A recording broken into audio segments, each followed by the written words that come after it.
Welcome back. I'm so excited to kick off our interviews from the backseat, and especially about our interview series on racism. Our purpose is to encourage each other and to find out more about other races, but what I'm most excited about is to hear from our employees. I like to get to know our employees and treat them as family, so it's really special for me to get to their thoughts and their opinions on racism and what is going on in our country. Without further ado, I'd like to introduce you to Yolanda Coles. She's one of our top chauffeurs and a very special member of our team. She has a huge heart for people, and because of that is very good at what she does. So I'm excited to learn from you and understand a little bit more about what you're going through. Thank you. Appreciate it. First question. When you see videos of George Floyd, Ahmaud Arbery, and the many others circling the internet, what goes through your head? Fear, anger, sadness. Just doesn't seem like much has changed in our country since the 50s. That's what goes through my head. Fear for my children. I have sons. Both of my grandchildren are boys. Fear for them in this society that we live in today, especially in regards to our police force, who is supposed to protect and serve. So yeah, I have genuine concerns. I have daily conversations with my teenagers, even my grown sons. Daily conversation on what to do, what not to do. I just want them to come home safe. Yeah. I think we all do. Yes. Yes. Second question. If you were stopped by a police officer because of a light out on your car, we all get scared that we're going to get a ticket, but what else goes through your mind? That's hard because I still believe there are good officers that will protect and serve for me, but in the back of my mind, I still be worried about making sudden moves. I don't want to reach in my purse and get my license and registration. I want to keep my hands where an officer can see them. I don't want to be really asked to get out my vehicle, which is asked a lot. Even if it's something so simple, they still ask you to get out of the car. You've had that happen? Yes. So yeah, I'm scared more of the abuse of power behind the badge. If they are racist, the badge just fuels it. Yeah. If you were in an unfamiliar area and surrounded by Caucasian or white demographic, what are some of the things that go through your head? I like all people. That's the way God made me. I can't help that. I'm a people person. I can get along with anybody, any race. It doesn't matter. That's what I like about you. But I do have concerns. I have concerns of judgments. I get the looks of like, what are you doing in this neighborhood? It's bad enough when I'm on my own in my own vehicle, but when I'm on the job, I still get those looks. Like I said, I had picked up a client before, was waiting for a client, got there early. Then I'm in a cul-de-sac. The client lives at the top of the hill. I'm at the bottom at the cul-de-sac, waiting to pull into her driveway, and I see her neighbor at the top of the hill who leaves, and instead of leaving the neighborhood, he made it a point to come all the way down there where I was, circle around my vehicle while he was staring at me the whole time. I mean, honestly, I thought he was calling the police. But these are the things that I have to worry about. Being looked at as if I do not belong in that area because of the color of my skin. Yeah. In 2020. I know. Would it change if it was an AfricanAmerican demographic, and why? It would, to a certain extent. I've been in Atlanta for 3 years, moved from Northern Virginia, beautiful up there, came down here, and the first thing that I thought of was, oh my God, it's too many black people. I'm gonna be honest. You know why? Because I grew up in the white suburbs. As black as I was, didn't matter. Oh, I was 100% black power black. Get down here, I'm like, oh my God, it's too many black people. I ain't never been around this many black people before. Wasn't scared of it. It was just that I had never experienced that. Right. It was a culture shock. It only took a week or two, and I was like, hey, I'm around my people, enjoying the life. But it's still a culture shock. Right. I know I'm black, so that's, to be fair, yeah, I'm still going to be attentive of my surroundings, but they're my people.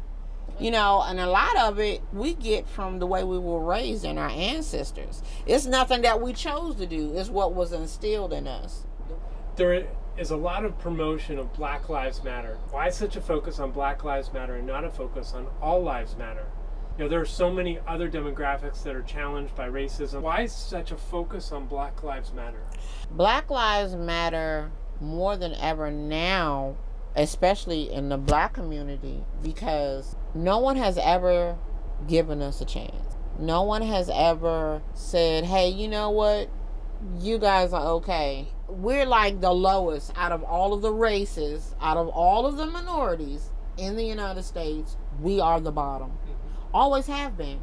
I think as a society or the black community that we're just getting tired of not being noticed. We're getting tired of not getting the same chances as everybody else, not getting the same opportunities as everybody else. And then other races are the first to be the same, like, well, work for it, change it. We do work for it. We bust our butts. We want to be homeowners. We bust our butts. I work 2 and 3 minimum jobs just to make the $16 or $17 an hour that our white counterparts are easily making. Some even without the education. It's just the way it is. We can be educated to the nines, PhD and everything. We still gonna have a door that's gonna close because of the color of our skin. And I just really think that people, if they just start treating us like human beings that we are, we were born the same way. God created me just like he did everybody else to be. I just really want to be treated as if I'm a human being. That's what it comes down to. Don't judge me because of my skin.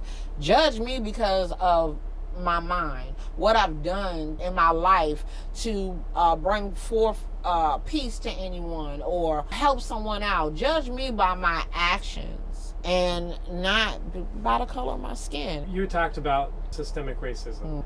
We hear a lot about it. Basically, certain demographics do not have the same opportunities as others because of poor school funding, challenges of racism in our parents' and grandparents' era, dissimilar opportunities in our communities. Do you see a struggle with systemic racism in your own life, and what are those struggles? I do. You see it on the news all the time. You see it in your own community. The hardest part for me is the prejudice and racism within my own black culture. When I was growing up, when I was a teenager, and I started to learn the difference between high yellow, red, brown, and black. If you're high yellow or red, light-skinned black with good hair, you're good peeps. If you're my complexion, you could pass. If you were the color of these seats, you're the bottom of the black totem pole in the community. So just because the color of your skin. I mean, I watched going to school how black people would treat other black people based on the color of your skin, based on your hair texture, based on your neighborhood, based on the shoes you had, if they were Payless or Nikes, based on if you were receiving welfare, benefits. This is in our own society too. We still look down upon each other instead of lifting each other up. Even if you've never been where you would have had to receive a food stamp ever in your life, what gives you the right to look down on me because I might be receiving them? What gives me the right to look down on somebody else because they're laying in the street and I got a roof over my head and they're coming to me and asking me for $1?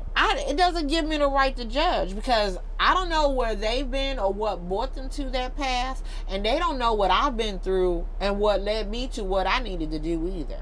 So it's even harder within our own community. It's because of what we see as well within our own community and also what plays out on TV and the news media. If this is all you're seeing, then your opinion is going to be changed. Whether you want it to be changed or not, it is going to be changed because this is all you see. And I'm going to say it, the census.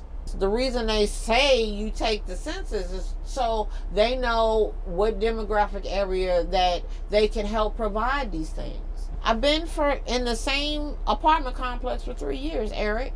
Nothing has been done in my area, in my demographic. So why am I doing the census if nothing's going to be done? You're still considered a minority, which I hate that word. I despise that word, Eric. It is terrible. You don't see white people being called minority. Right. You don't. That is never attached to them. It's attached to every other race in this country. And I hate that word. I wish they abolished it.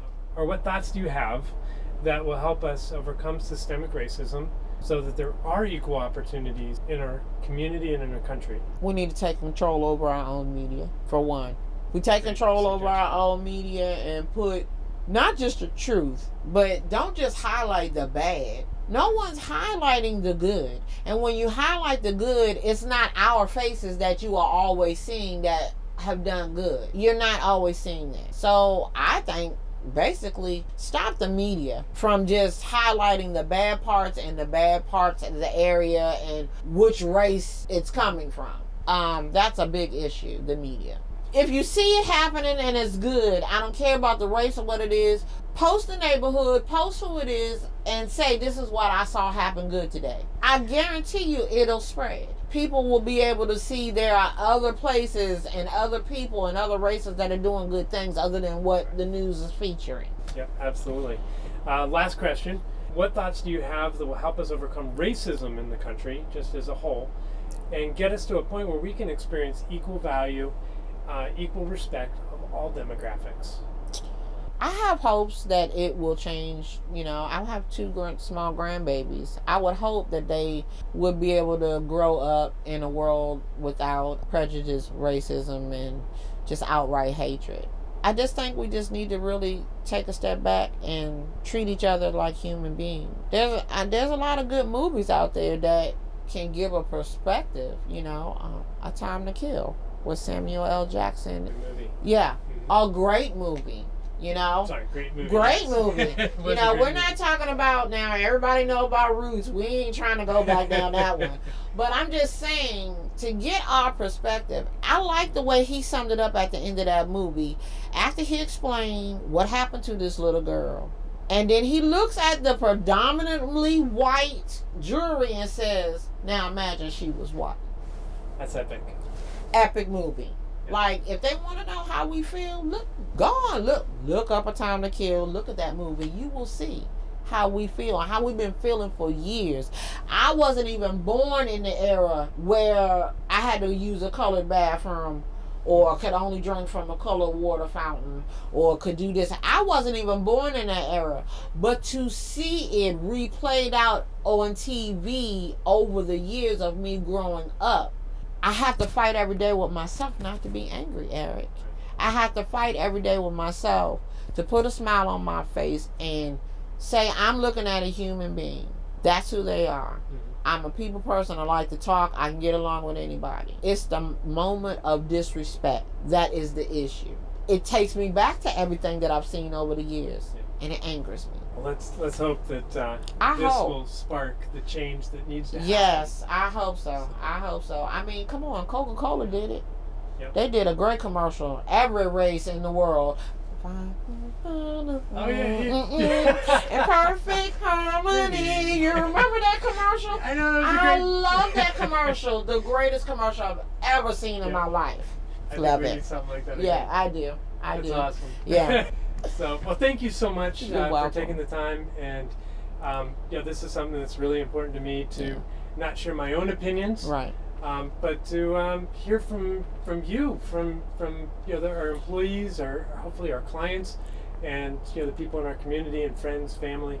Well, I appreciate So the thank you for being opportunity, vulnerable. and thank you for putting on your big boy pants and having the courage to ask us to do it. I really appreciate it. It does mean something to me that you care that much, that you want to hear how we feel.